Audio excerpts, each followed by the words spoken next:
Hello everyone, সেদিন ছিল পিসির বার্থডে, তো তার জন্য তাড়াতাড়ি করে রান্নাবান্না করে গেছি। তো সম্পূর্ণ ভিডিওটা দেখতে থাকো। Good morning everyone. তো সেদিনকার তার আগের দিন রান্না হয়েছিল ল্যাঠা মাছের ঝোল। কারণ অ্যাকচুয়ালি ল্যাঠা মাছ আমরা বাচ্চারাও খায় না, বড়রাও খায় না, আমরাও খেতে চাই না, কিন্তু ল্যাঠা মাছ খেলে শরীরে ব্লাড এবং হরমোনাল অনেক প্রবলেমগুলো ঠিক হয়। তো যাই হোক, সেদিনকার দিনটি ছিল রবিবার। তো সেদিনকার তাড়াতাড়ি করে ল্যাঠা মাছ রান্না হয়েছিল, কারণ ল্যাঠা মাছের তেল ঝাল, আর সেটার জন্য মাই পুরো ল্যাঠা মাছটা করছিল, আর আমি মার হেল্প করে দিচ্ছিলাম। তো আমি তো ল্যাঠা মাছ ধরতে ভীষণই ভয় পাই। তো তোমরা কে কে ল্যাঠা মাছ ধরতে পারো অবশ্যই জানিও। ল্যাঠা মাছ ছিল আর ওদিকে শোল মাছ ছিল। কারণ মায়ের শরীর খারাপের জন্য ডক্টর মাকে এগুলো খেতে বলেছে। ল্যাঠা মাছ, শোল মাছ এসব খেলে মায়ের ব্লাডের প্রয়োজন, তার জন্য। তো মা তাড়াহুড়ো করে মাকে সেদিনকার বলেছিলাম যে মা তুমি আমাকে এই মাছগুলো ফটাফট করে কেটে দিও, আর আমি তাড়াতাড়ি করে রান্নাটা বসিয়ে দেবো। তো তার জন্য মাছগুলো সম্পূর্ণ কাটা হয়ে গেছে। ল্যাঠা মাছ, শোল মাছ, জ্যান্ত ল্যাঠা, জ্যান্ত শোল, পুরো আমাদের বাড়িতে এগুলো ছিল। তো তারপরে দেখতেই পাচ্ছ মাথাগুলো। তো তারপরে দেখো এতটাই নড়ছে যে মা কাটতে পারছিল না, হাত দিয়ে পুরো ফসকে যাচ্ছিলো যখন বড় শোল মাছটা কাটছিল। তো দেখো, তারপরে ওদিকে ল্যাঠা মাছও ছিল, আর সেদিনকার এত সুন্দর রোদ উঠেছিল যে তোমাদেরকে কি বলবো। তো তারপরে আমরা কী করেছিলাম, তো ল্যাটা মাছটাকে মা কেটে নিয়েছিল, আর এদিকে ভালো করে জল দিয়ে ধুয়ে নিয়েছিলাম। তো ধুয়ে নেওয়ার পরে তাড়াতাড়ি করে এবার মা রান্না বসিয়ে দিয়েছিলাম। আর ওদিকে দেখো উনুনটাতে মাটি মাখিয়ে রেখেছিলাম, তার কারণ এই জন্য যাতে ভালো হয়, উনুনে কাদা না লাগে। আর এখানে মশলার মধ্যে ছিল শুকনো লঙ্কা, পেঁয়াজ, আদা, রসুন, আর এদিকে ছিল টমেটো, আর নুন, হলুদ। দেখতেই পাচ্ছ ল্যাঠা মাছ জানো তো অনেকেই খেতে চায় না, তো স্পাইসি করলে বাচ্চারা চেটেপুটে খেয়ে নেবে। আর আমি এদিকে মিক্সিতে বেটে নিয়েছিলাম আদা, রসুন, জিরে আর শুকনো লঙ্কা দিয়ে সমস্ত পেস্ট নিয়ে চলে এসেছি। আর ওখানে ছিল দারচিনি, গোলমরিচ, আর কী বলে এলাচ, আর লবঙ্গ, এই তিনটে ছিল। আর তারপরে কী করলাম, সমস্তটা বেটে নিলাম মিক্সিতে। আর এদিকে দেখো সরার মধ্যে মাছগুলো কেটে সুন্দর করে ধুয়ে নিয়েছিলাম, তার মধ্যে দিয়ে দিলাম নুন, আর এদিকে দিয়েছিলাম হলুদ। তো যাই হোক, আর তোমাদের সাথে একটা কথা, এদিকে দেখো ভালো করে মেখে নিচ্ছি। তো আমার লং ভিডিও বা শর্ট ভিডিও যাই বলো, কিছু মানুষ আছে দেখতে খুবই ভালোবাসে, আর কিছু মানুষ আছে জানে যদি আমি ভিডিও করে যদি আমি টপে উঠে যাই, সেই জিনিসটাতে অনেক মানুষ আমার সাথে অনেক রকম বিহেভিয়ার খারাপও করেছে। তো সেগুলো নিয়ে আর বলতে চাই না। তো যাই হোক, যে যা পারে করুক গিয়ে, তো আমার কাজ আমাকে করে যেতে হবে। আর এদিকে দেখো আমার যেহেতু উনুন নেই, সেদিনকার মাকে বলেছিলাম মা আজকে রান্নাটা চলো উনুনে হোক। তো উনুন যেহেতু নেই, তো 4 ইট বসায় দিয়ে তাড়াতাড়ি করে রান্নাটা করে নিয়েছিলাম। তো তারপরে কী করেছিলাম, তেল বসিয়ে দিয়েছিলাম, গরম তেল। আর ওদিকে দেখো মা সমস্ত কেটে বেটে দিয়ে চলে গেছে, আর আমি কী করেছি, রান্নাটা আমি নিজে তারপরে করেছি। আর যতক্ষণ তেল গরম হচ্ছে ততক্ষণ ভালোভাবে আমি আঁচটা দিয়ে দিচ্ছিলাম। আর এদিকে আঁচটা দিলে তাড়াতাড়ি করে মাছটা হয়ে যাবে। আর দেখো মাছগুলো ভালো করে তেল নুন হলুদ মাখিয়ে দিয়েছিলাম, তার সাথে একটু করে আদা পেস্ট দিয়ে দিয়েছিলাম, কী বলে আদা পেস্ট, আর জিরে পেস্ট, এগুলো একটু করে সামান্য হালকা করে মাখিয়ে নিয়েছিলাম। আদা রসুন একটু করে জিরে হালকা করে মাখিয়ে নিয়েছিলাম, ওটা বোঝা যাচ্ছে না, আর ওই জায়গাটা স্কিপ করে গেছি, ভুলে গেছি দেখাতে। তো তারপরে আমি কী করেছিলাম, সমস্ত মাছগুলোকে ভালো করে ভাজা ভাজা করে নিয়েছি। ভাজা ভাজা করে নেওয়ার পরে এবারে আর দেখতেই পাচ্ছ কাঠের উনুনের জাল। তো তাড়াতাড়ি করে মাছগুলো ভেজে তুলে নেওয়ার পরে, যেহেতু এটা আমাদের উনুন না, তাও একটু প্রবলেম হচ্ছিলো, কারণ প্রচণ্ড তাপ উঠেছিল, তার কারণে এবার আমি কী করেছিলাম, মাছগুলোকে ফটাফট ভেজে নিয়েছিলাম, যেহেতু ওখানে অনেকগুলোই মাছ ছিল, একটা বড় ল্যাঠা মাছ, আর 3টে শোল মাছ, আর বালতিতে আরও মাছ ছিল।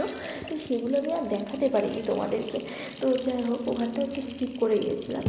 তারপরে যদি আর কোনো দিনও ল্যাঠা মাছের রেসিপি নিয়ে আসি, অবশ্যই ওই জায়গাটা দেখাবো, তোমরা কিন্তু দেখো। আর শোনো, তোমরা তো অনেকেই আমার ভিডিওতে এত ভালোবাসা দাও। কিছু কিছু মানুষ আমার এই ইউটিউবে ভিডিও নিয়ে ব্যঙ্গ করে যে আমি যখন কথাগুলো বলি তাদের হাজব্যান্ডকে বা তাদের শাশুড়ি শ্বশুরকে দেখিয়ে যে আমি এরকম রেসিপি করছি, এরকম রান্নার রেসিপি, সেই নিয়ে অনেক রকম বাজে বাজে কথা বলে। তো সেটা নিজের রিলেটিভের মধ্যেই।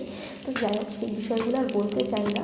তো তারপরে দেখো এখানে দিয়ে দিয়েছি জিরা, আর এখানে হচ্ছে এলাচ, আর হচ্ছে একটুখানি দারচিনি, আর এদিকে দিয়েছিলাম শুকনো লঙ্কা, কারণ এটা ফোড়নে দিলে দেখবে রান্নাটা টেস্টই অন্যরকম। আর এইভাবে রান্না করলে শোল মাছ বা ল্যাঠা মাছ পুরো মাংস ফেল, বাচ্চারাও মাংস খেতে চাইবে না এইভাবে মাছের টেস্টে। তো তারপরে দেখো এখানে যে পেঁয়াজ টমেটো এগুলো যে কেটে রেখেছিলাম সেগুলোকে দিয়ে দিলাম সম্পূর্ণটা, একটু বেশি করে কাটবে, একটা টমেটো দেবে আর হচ্ছে একটা থেকে দুটো পেঁয়াজ দেবে। তো যাই হোক, এটা মনে হচ্ছিলো কড়াইটা বড়ো বলে তাই, তা মশলাটা অনেকটাই ছিল। আর তার মধ্যে আমি কী করেছিলাম, দু একটা রসুনের কোয়া দিয়ে দিয়েছিলাম। রসুনের কোয়া দিলে রান্নাতে টেস্টটা খুব ভালো হয়। আর এদিকে হচ্ছে তোমার ভালো করে দিয়ে ভালো করে তোমাদের ভাজা ভাজা করে নিচ্ছিলাম। আর যত তোমরা এটাকে ফ্রাই করবে তত টেস্ট হবে। তারপরে দেখতেই পাচ্ছ, এবার দেখো যেহেতু সত্যি কথা বলতে এক হাতে আমার সেলফি স্টিক ক্যামেরা আর এক হাতে হচ্ছে রান্না, এরকমভাবে কি রান্না হয় বলো, বা ভিডিও করা হয়? তো কিছু করার নেই, করতে হবে। তো তারপরে দেখো এত সুন্দর উনুনের আঁচ ছিল যে তোমাদেরকে কী বলবো। তো যেহেতু আমাদের উনুন নেই, তা আমার একটা উনুন ছিল অনেক দিন আগে, তো আমি ইচ্ছা আছে একটা উনুন বানানোর, কিন্তু সেটা হয়ে উঠছে না বলে তাই বানাতে পারছি না। তো আমি তখন তোমাদেরকে আমার সমস্ত কিছু লাইফস্টাইলের মধ্যে শেয়ার করি, সেটা নিয়েও লোকে ব্যঙ্গ করে।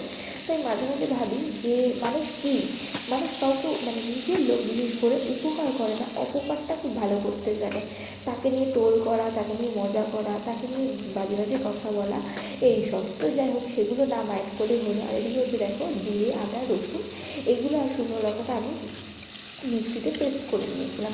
ভেবেছিলাম হাতে পেস্ট করবো, কিন্তু সত্যি কথা বলতে সময়ের অভাবে সেটা আর হয়ে ওঠেনি। তো তারপর আমি কী করেছিলাম, পুরো ভালো করে দেখো, যখনই দেখছি যে ইয়েটা তেল ছেড়ে যাচ্ছে মানে হচ্ছে মশলাটার মধ্যে, তখন আমি সামান্য একটু জল দিয়ে আবার ভালো করে মানে টানাচ্ছিলাম, মানে মশলাটা যাতে কাঁচা গন্ধ না ছাড়ে। এবার কী জানো, অনেকেই আছে যে মশলাতে কাঁচা মানে রান্না করার পর কাঁচা গন্ধ ছাড়ে, কিন্তু আমি মনে করি যে রান্নাতে মশলা মানে কাঁচা গন্ধ ছাড়লে কী আর হয় রান্নার। তো যাই হোক, তারপরে আমি করেছিলাম হচ্ছে ভালো করে মাছগুলো মানে উনুনটাকে ভালো করে আঁচ দিয়ে দিয়ে জ্বালিয়ে নিয়েছিলাম। আর এদিকে দেখো সকালে সর্বস্ব কাজ করে চলে এসেছিলাম, আর তোমাদের সাথে কিছু কিছু নতুন জিনিস টিপস দেবো, সেগুলো শেয়ার করব। তো যাই হোক, আর হচ্ছে দেখো তারপরে আমি যেটা করেছিলাম সেটা হচ্ছে ওই যে বললাম তোমাদেরকে রান্না করতে। আর আমি জানো তো রান্না করতে না খুবই ভালোবাসি। কেন রান্না করতে ভালোবাসি, আমাকে যদি কেউ কেটে বেটে দেয়, কারণ আমার রান্না করতে ভালো লাগে। ওটা হচ্ছে আমার হবি একরকম বলতে পারো। মাঝে মাঝে আমার ইচ্ছা হয় যে না রান্না করব, সেই সময় কোনো কারণ থাকা না সত্ত্বেও এক এক সময় রান্না করি আমি। তো যাই হোক, তারপরে দেখো নুন হলুদ সমস্ত কিছু দিয়ে নিয়েছি। আর ওদিকে উনুনের আঁচটাও খুব সুন্দর উঠেছে। আর ওদিকে উনুনে আঁচ হচ্ছে, আর মাছ মানে ভালো করে যখন জলটা ফুটে উঠেছে, তারপর আমি কী করেছিলাম, বেশ মানে খুব সুন্দর করে ফুটে উঠেছিলো যখন, তখন আমি একে একে মাছগুলোকে এবার ছেড়ে দেবো। আর উনুনের আঁচটা আস্তে আস্তে লো ফ্লেমে করে দিয়েছিলাম। তো তারপরে দেখতেই পাচ্ছ সমস্ত মাছগুলো, যেহেতু এই ল্যাঠা মাছ শোল মাছ কেউ খায় না আমাদের বাড়ি, শুধুমাত্র আমি মা আর বাবা খাই, দাদারা কেউ খায় না, ওরা ঘৃণা পায়। তো আমার সত্যি কথা বলতে আমি ঘৃণা পাই ঠিকই, কেমন একটা লাগে, তো তাও আমার কিছু মনে হয়নি। আর এদিকে দেখতেই পাচ্ছ আমার বাড়ির ফুল গাছ, দেখো আমার দাদা ফুলগুলো লাগিয়েছে, দাদার কাকা মিলে। ওদিকে হচ্ছে গাঁদা ফুলের গাছ, আর এদিকে হচ্ছে বড় বড় জবা ফুলের গাছ। সবাই তো জানো যে শীতকালে ফুলটা অত্যন্ত পরিমাণে কম ফোটে, তার কারণে অনেক রকমের প্রবলেম হয়, কিন্তু আমাদের পুজো দিতে কোনো প্রবলেম হয় না। আমাদের গাঁদা ফুলও লাগানো রয়েছে গাছে, আর এদিকে হচ্ছে এই ফুলও লাগানো রয়েছে। আর দেখতেই পাচ্ছ প্রত্যেকটা গাছের ফুলে ফুলে মানে পাতায় পাতায় কুঁড়ি উঠেছে, মানে পরের দিনে ফুলগুলো ফুটবে। তো তারপরে দেখো আমি তাড়াতাড়ি করে ঝটঝট করে ওদিকে মাছটা হতে রয়েছে, আর এদিকে হচ্ছে আমি কী বলে রান্নাটা সেরে নিচ্ছি।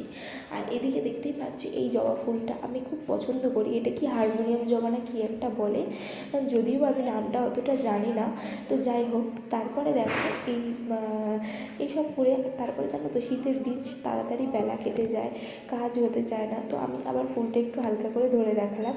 তো যাই হোক, আমার মাছ রান্না হয়ে গেছে, আমি মাছ নামিয়েও ফেলেছি। আর ওদিকে হচ্ছে মা ওটা জাস্ট ভাতটা অতটা দিয়েছে, আমি তো অত ভাত খেতে মানে খাই না, তো আমি আর মা দুজন মিলে ভাত খেয়েছি সেদিনে মাছটা দিয়ে। তো যাই হোক, এত সুন্দর হয়েছে, তোমরা অবশ্যই কমেন্ট করে জানাবে এই ফুল গাছটা কেমন, ফুলটা